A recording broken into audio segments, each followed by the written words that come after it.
শুভ রথযাত্রা। আজ হচ্ছে উল্টো রথ। পরিবারের সবাই মিলে হঠাৎ ঠিক হলো রথ দেখতে বেরোবো। সোজা রথে যেহেতু যেতে পারিনি, ওই জন্য ঠিক করেছিলাম উল্টো রথে যাবই। সোজা রথে আমার জন্মদিন পড়েছিল, ওই জন্য সেই দিন আর যাওয়া হয়নি, অনেক রাত হয়ে গিয়েছিল। তাই ওই জন্য সবাই মিলে আজকে সাজুগুজু করে মামি, দুই বোন আর আমি মিলে বেরিয়ে পড়ছি রথ দেখার জন্য। তো চলুন তাহলে মেলায় ঢোকা যাক। ফার্স্টে আমরা গিয়েছিলাম এই ঠাকুরের দোকানটায়। এই দোকানে কি সুন্দর সুন্দর ঠাকুর বিক্রি হচ্ছিল। আমি একটা গোপাল নিয়েছি আর একটা জগন্নাথ নিয়েছি। আমি প্রত্যেকবারই মেলায় আসলে জগন্নাথ ঠাকুরটা কিনি এই রথের সময়, জানি না আমার খুব ভালো লাগে। তারপরে গিয়েছিলাম এই রথের দোকানটায়। আগে ছোটোবেলায় আমরা কতই না রথ কেনার জন্য বায়না করতাম বলুন।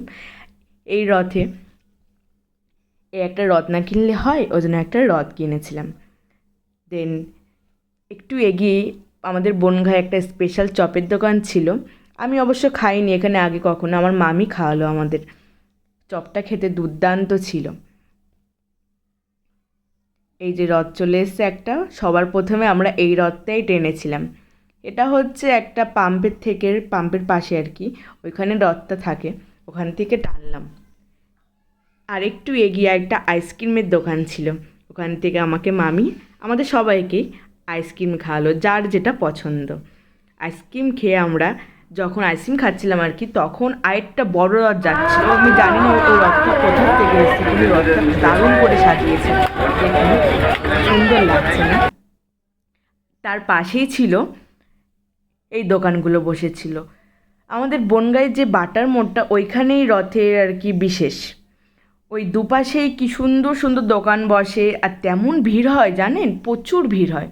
আমরা এখান থেকে কিছু জিনিস কিনেছি, আমরা সেটা বাড়ি গিয়ে অবশ্যই আপনাদের সাথে শেয়ার করব।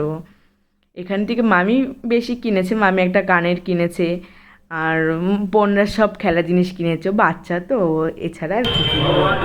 তারপরে আমরা যেই পুলিশ স্টেশনের পাশ থেকে এইখানেই রথটা টেনেছি, আমার বন্ধুগুলো আমার চুল ধরে টানছে।